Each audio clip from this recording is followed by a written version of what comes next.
唔知大家有冇諗過，幕後黑手蔡元奇嘅勢力嚟自邊度？回顧韓戰二，我哋唔難發現佢成個影子內閣嘅藍圖喺1994年就已經得到神秘勢力嘅默許同支持。呢一年，一宗離奇嘅富商綁架案根本唔係偶然，佢係信號，係測試，亦都係各方勢力落場搶食嘅號角。警隊內部有人想趁住權力交接嘅真空，建立一支只聽命於自己嘅地下警隊。資本巨鱷揮舞住億萬支票，瘋狂下注，想買斷一個新時代嘅保護傘。江湖黑道喺舊靠山撤離後陷入瘋狂，不惜用最血腥嘅方式為自己搏一個未來。而呢一切混亂嘅源頭都指向即將撤離嘅軍情六處。佢哋留低嘅絕對唔係一個乾淨嘅辦公室，而係一個裝滿致命武器、特工名單同破壞指令嘅潘朵拉魔盒。佢哋嘅目標係喺離開之前，為呢座城市嘅未來埋下足夠多嘅雷。今日我哋要傾嘅就係呢部號稱要揭開一切起源嘅電影《韓戰1994》。2012年，韓戰橫空出世，用冷峻嘅鏡頭同密不透風嘅文戲，話俾所有人知，香港警匪片唔只有街頭火並同兄弟情仇，更加可以係西裝革履之下嘅高層權鬥同法治精神嘅正面碰撞。2016年，韓戰二將棋盤鋪得更大，警務處、廉政公署、立法會、律師會，成個香港嘅管治核心被捲入一場陰謀。結尾，蔡元奇逃往海外，李家俊重傷，李文斌嘅眼神意味深長。呢一等就係3650日。就喺大家差唔多放棄嘅時候，片方突然掟出重磅炸彈。第三部唔急，我哋要先講散一切嘅源頭。一部名為《韓戰1994》嘅電影，帶住超豪華嘅陣容，宣告即將上畫。從目前嘅宣發節奏同檔期空位嚟睇，呢部電影極之有機會空降今年嘅五一檔，嚟一場硬碰硬嘅對決。今日我哋唔傾八卦，唔搞猜測，就結合目前官方釋出嘅所有資訊，嚟一次深度硬核嘅觀影前分析，睇下呢部號稱系列真正起點嘅前傳，到底想講一個咩嘅故仔？佢又憑乜敢令觀眾再等一個10年？首先，我哋必須跳出警匪片嘅框框嚟睇《韓戰1994》。如果只係將佢當成一部普通嘅破案電影，咁可能由一開始就理解錯咗導演梁樂文嘅野心。從官方劇情簡介睇，呢部電影玩咗一個非常高級嘅敘事軌跡。古仔開場並唔喺1994年，而係喺韓戰二風波平息之後嘅2017年。喺呢個節點發生咗兩件足以令香港警隊甚至成個司法界地震嘅大事。第一，已經退休並被秘密監視嘅前副處長李文斌突然人間蒸發。第二，遠喺英國一直遙控香港亂局嘅幕後大 boss 蔡元奇慘遭暗殺。兩件事幾乎同時發生，意味住韓戰二結尾嗰種脆弱嘅平衡被徹底打破。嗰個隱藏喺深處嘅龐大勢力，似乎遭到咗更上層力量嘅終極清洗。呢種劇變逼得現任警務處處長劉傑輝不得不再次求助資深大律師簡奧偉，兩人聯手翻開一份塵封超過20年嘅絕密檔案，1994年嘅一宗神秘案件卷宗。自此，電影先真正帶我哋翻到嗰個風暴開始嘅年代。咁點解係1994年？喺權力嘅遊戲入面，冇無緣無故嘅仇恨，更加冇憑空出現嘅野心。2012年衝鋒車點解可以憑空消失？2016年蔡元奇點解敢公然干預處長任命？李文斌又點解對舊部抱有咁複雜深沉嘅情感？所有嘅果都埋喺1994年種落嘅因入面。1994年就係成個韓戰宇宙嘅源代碼，係理解所有人物命運悲劇嘅鎖匙。要讀懂1994年，我哋必須先翻到嗰個特定嘅歷史時空。嗰一年，香港主權移交進入3年倒數。表面上睇，嗰係香港嘅黃金年代，四大天王如日中天，電影百花齊放，經濟一片繁榮，但只要稍微撥開呢層繁華嘅帷幕，就能夠睇到底下係何等嘅暗流洶湧、危機四伏。嗰係一個巨大嘅權力真空期，統治咗香港150幾年嘅港英政府，其建立嘅政治秩序、法律框架同利益分配體系正在加速瓦解，而屬於未來特區政府嘅新秩序仲遠遠未有落地。喺呢新舊交替嘅3年入面，出現咗一個巨大、充滿不確定性嘅灰色地帶，各方勢力都喺呢個窗口期入面瘋狂佈局，爭奪遺產，安插棋子，為1997年之後嘅天下提前做準備。電影劇情簡介入面提到咗一個關鍵機構——政治部。呢個唔係一個普通嘅警察部門。喺港英時期，政治部係警隊入面嘅特權機構，直接隸屬於英國軍情5處同軍情6處，係一個功能完整嘅情報組織。佢負責政治審查、監視可疑人物、滲透各行業，手入面掌握住大量政商名流嘅黑材料、臥底名單同不可告人嘅機密。1995年，呢個龐大嘅情報機構正式解散。想像一下，一個滿載住最高機密嘅寶庫突然開門，而守衛卻要撤走，入面嗰啲訓練有素嘅特工線人點選，嗰啲足以令好多人身敗名裂嘅黑材料，又會流向何處？邊個能夠喺混亂中接收呢批珍貴嘅政治遺產？邊個就能夠在未來嘅新秩序入面掌握可怕嘅主動權同殺傷力？寒戰1994最聰明亦最深刻嘅地方，就係將古仔嘅核心矛盾牢牢釘喺政治部解散呢個真實嘅歷史事件上。呢個唔再係虛構嘅警匪衝突，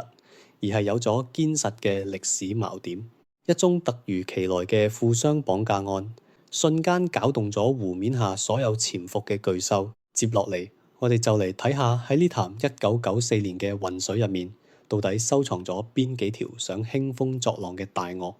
第一條線係警隊內部嘅撕裂同影子內閣嘅誕生，呢個亦係本片最核心嘅人物線。我哋會見到由吳彥祖飾演嘅後生蔡元琪，同埋由劉俊謙飾演嘅後生李文彬，點樣由過命兄弟變成不共戴天嘅仇敵。喺1994年，蔡元琪仲未係後來嗰個老謀深算、掌控一切嘅幕後黑手，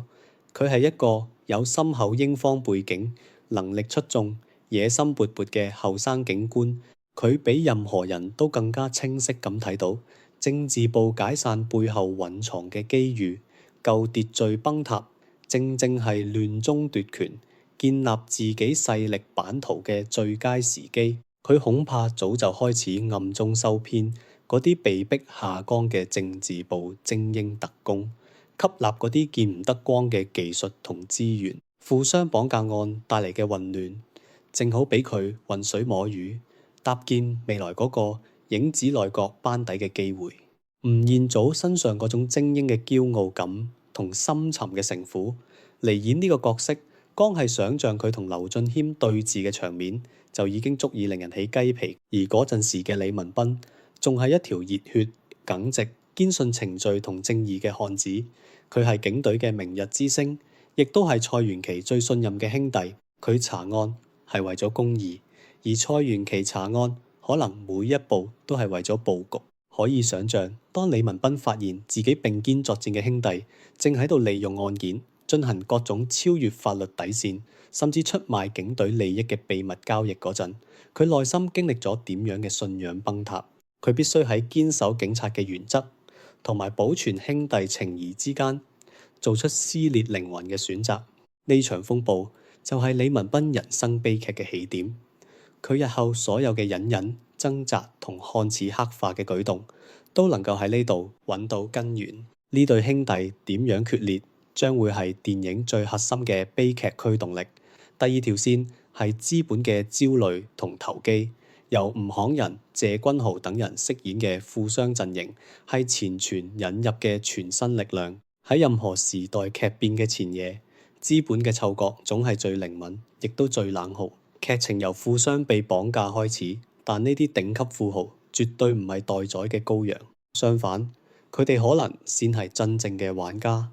面對1997嘅臨近，香港傳統嘅英資、華資、大財閥陷入咗巨大嘅焦慮，佢哋急需喺新嘅權力格局入面揾到可靠嘅代理人嚟保障自己龐大嘅商業帝國。喺回歸之後，唔單止能夠安然無恙，甚至能夠獲得更多特權。佢哋手入面花唔完嘅金錢，就係介入呢場政治豪賭嘅最佳籌碼。佢哋可能係蔡元琪影子內閣嘅幕後金主，提供源源不絕嘅資金支持，亦都可能同時下注多方，喺警隊、黑道甚至英方情報機構之間左右逢源，進行骯髒嘅利益交換。吳慷仁同謝君豪同台飆戲，演繹呢啲頂級富豪喺歷史十字路口嘅傲慢、恐懼同算計，光係諗下都已經令人期待。第三條線係江湖勢力嘅垂死掙扎，由王丹妮飾演嘅黑道人物阮若蘭，代表咗舊秩序之下嘅灰色力量。喺殖民地時期，黑道好多時係高層權力嘅野狐，專門處理一啲見唔得光嘅贓活，用完咗就掉。但係去到1994年，隨住舊保護傘嘅撤離同警隊嘅內部動盪，傳統嘅江湖規矩同平衡被徹底打破。好似阮若蘭呢類角色，為咗喺新時代嘅夾縫中求生存，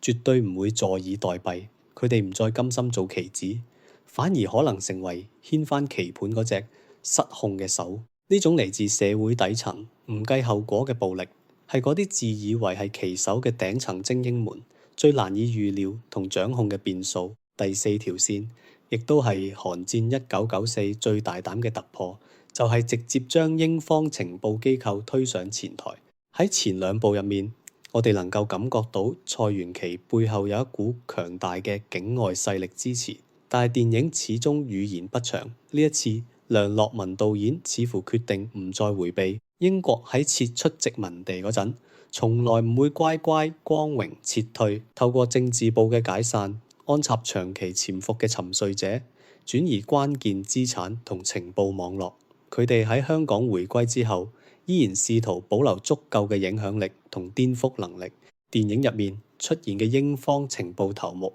就係呢場遊戲最頂層嘅操盤手之一。佢哋冷眼旁觀，甚至巧妙挑動香港內部嘅矛盾，利用蔡元琪嘅野心、富商嘅貪婪、黑道嘅暴力，喺回歸前嘅香港埋落一顆顆可以遙控數十年嘅定時炸彈。呢條線嘅加入，瞬間將韓戰系列嘅格局由香港內部嘅權力鬥爭拉升到咗國際地緣政治嘅博弈層面。當警隊、內鬼、焦慮資本、亡命黑道同國際情報機構呢四方勢力喺1994年香港嘅夜幕之下碰撞、糾纏、交易嗰陣，韓戰1994嘅史詩感就已經呼之欲出。佢要拍嘅根本唔係一個簡單嘅破案故仔，而係一幅主權移交前夜香港各方勢力點樣瘋狂爭奪政治遺產、重新劃定勢力範圍嘅權力分配暗戰全景圖。明白到呢一點，你先可以睇得明成個韓戰系列嘅真正脈絡。點解2012年一架衝鋒車可以好似幽靈咁消失？因為蔡元琪喺1994年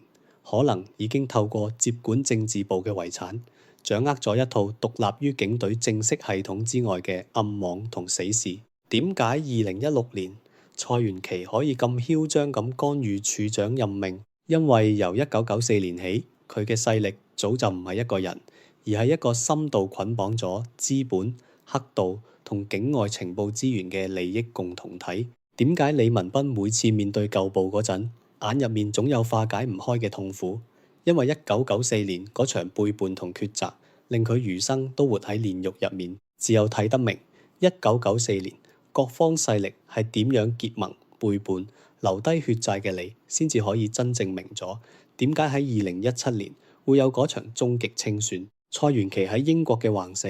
李文斌嘅神秘失蹤，或許正正係20幾年前嗰啲冇被徹底斬斷嘅因果，喺時間發酵之後引爆嘅最終迴響。當然，以上所有分析都係建立喺目前有限嘅官方資訊同埋我個人對歷史嘅解讀之上。寒戰1994嘅野心極大，佢試圖將虛構嘅戲劇衝突陷入真實宏大嘅歷史背景板之中。呢個既係佢最吸引人嘅地方，亦都可能係佢最大嘅風險。處理得好，佢就係一部足以載入華語電影史冊嘅政治驚悚史詩；處理得稍有偏差，就可能陷入敘事臃腫、顧此失彼嘅困境。而有好多影迷發現，以上呢啲仲唔係寒戰1994全部嘅王牌。最令人震撼嘅，莫過於周潤發同古天樂嘅破天荒首次合作。呢兩位分別代表香港電影唔同黃金時代嘅巨星，此前竟然從未喺銀幕上以重要角色正面交鋒。今次聯手，無疑為本已錯綜複雜嘅棋局注入咗最重量級嘅砝碼。更關鍵嘅係，延續咗《寒戰2》入面至關重要嘅兩個符號，由周潤發再度飾演嘅資深大律師簡奧偉，以及由古天樂全新演繹嘅香港特首，只有睇得明1994年各方勢力係點樣結盟背叛，留低血債，先至可以真正明咗點解喺2017年會有嗰場終極清算。蔡元琪喺英國嘅橫死，李文斌嘅神秘失蹤，或許正正係20幾年前嗰啲冇被徹底斬斷嘅因果，喺時間發酵之後引爆嘅最終迴響。而古天樂同周潤發古仔線嘅收束，好大機會將為成個系列提供一個跨越數十年、震撼人心嘅終極答案。從豪華影帝級加新生代頂流嘅超豪華陣容嚟睇，尤其係周潤發、古天樂破天荒聯手，安樂影業同梁樂文導演今次係賭上咗身家性命，要打一場翻身仗。喺港式警匪片整體疲軟嘅今日，《寒戰1994》就好似一把淬火嘅利劍，試圖用極高嘅工業規格同深邃嘅政治敘事，為呢個類型拍開一條新路。佢能否成功，我哋五一檔見分曉。但無論如何，喺等待咗10年之後，能夠等到一部願意咁認真、咁嚴肅咁去探討香港過去與現在權力邏輯嘅電影，本身就已經值得我哋嘅期待同一張戲飛。寒戰1994 5月份就上了，然後8月份寒戰1995就會上。